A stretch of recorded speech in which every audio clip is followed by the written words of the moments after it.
আসসালামু আলাইকুম। আমি doctor Syeda Fatema Mo, smart dental care, Barishal branch থেকে। আজকে আমরা বাচ্চাদের দাঁতের যত্ন নিয়ে আলোচনা করব।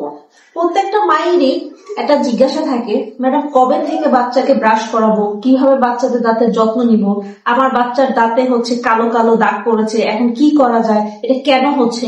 আজকে আমরা এই সবগুলো কোশ্চেনের অ্যান্সার দিব।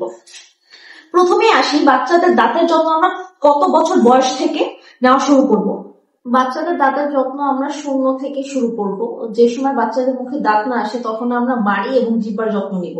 এক্ষেত্রে হাতে একটা কাপড় পেঁচিয়ে সেই কাপড়টা দিয়ে দাঁতের মাড়ির চারপাশে এবং জিহ্বাটা পরিষ্কার করতে হবে, যাতে দুধের কোনো কণা বা আদার্স কোনো খাবারের কণা যাতে জমা না থাকে। এরপর যখন 6 মাস থেকে দাঁত উঠবে তখন ফিঙ্গার ব্রাশ পাওয়া যায়, সেই ফিঙ্গার ব্রাশটা দিয়ে আপনার ব্রাশ করতে হবে। তারপর যখন বাচ্চার বয়স 6 মাস থেকে 1 বছর পার হয়ে 1 বছর থেকে 2 বছর হবে তখন আমরা বেবি ব্রাশ দিয়ে বাচ্চাকে ব্রাশ করাতে হবে।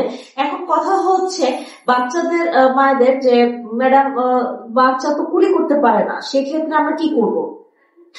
সেক্ষেত্রে গিয়ে বাচ্চা যদি কুলি করতে নাও পারে, সেক্ষেত্রে আমাদের হাতে একটা কাপড় পেঁচিয়ে মুখের চারপাশটা পরিষ্কার করে দিতে হবে, যাতে পেস্টের কোনো কণা মুখের ভিতরে জমা না থাকে।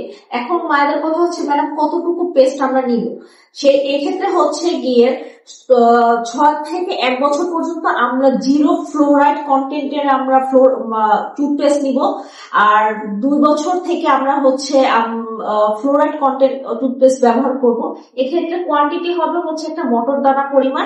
আশা করি বাচ্চাদের দাঁতের যত্ন কিভাবে নিতে হবে কিছুটা ধারণা হয়েছে আপনাদের। যদি আর কোনো জিজ্ঞাসা থাকে অবশ্যই আমাদের কমেন্ট করবেন, আমরা চেষ্টা করবো নেক্সট কোনো ভিডিওতে আপনাদের কোশ্চেনের আনসার দিতে। আজ এই পর্যন্ত, ভালো থাকবেন, সুস্থ থাকবেন, আল্লাহ হাফেজ।